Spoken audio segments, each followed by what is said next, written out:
आमच्याकडे अतिशय आमची छोटीशी मागणी आहे, त्यांनी जी आमच्यावरती आमच्या खाजगी जमिनीवर अतिक्रमण केलेलं आहे त्याचा मोबदला द्यावा किंवा त्यांनी आपल्या मूळ रस्त्यावर जावं। आमच्या ह्या 8 वर्षामध्ये 18 शेतकरी स्वर्गवासी झाले आणि याला न्यायच मिळत नाही, म्हणून आम्ही 114 पैकी 18 शेतकरी गनिमी काव्याने आम्ही त्यांना भेटायला जावं। परंतु वाईट असं वाटतंय की आजपर्यंत कुठल्याही ऑफिसरने साधा आम्हाला आमच्या शेतकऱ्यांना फोन करून सहानुभूतीची चौकशी देखील केलेली नाही। इतकंच नाही तर आम्ही काही शेतकरी कलेक्टर साहेबांना भेटण्यासाठी गेलेले असताना आम्हाला तिथेही कोणी आम्हाला भेट दिली नाही, नाही NHच्या ऑफिसने दिली, नाही महसूलच्या ऑफिसने।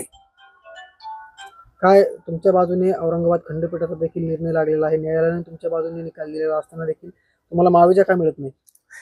5/4/23 रोजी माननीय संभाजीनगर उच्च न्यायालयाने आमच्या बाजूने 2 महिन्यात निर्णय घ्यावा असा आदेश दिलेला आहे। त्याला आज 3रं वर्ष लागलेलं आहे आणि हे प्रशासन त्यांना घाबरत नाही, कुठल्याही आदेशाची होळी करते ही आमची खात्री झाली आहे।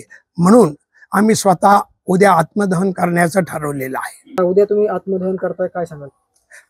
एवढंच सांगू की जसं 18 लोकांची जबाबदारी घेतली नाही, परंतु उद्या येणाऱ्या आम्ही 18 लोकांची पूर्ण जबाबदारी NH ऑफिस आणि संबंधित शासकीय प्रशासकीय अधिकारी आणि शासनावर आहे आणि राहील। देश विदेशातील प्रत्येक घडामोडींचे लाईव्ह अपडेट मिळवण्यासाठी आता साम टीव्हीच्या सर्व सोशल मीडिया प्लॅटफॉर्मला लाईक, फॉलो आणि सबस्क्राईब करा।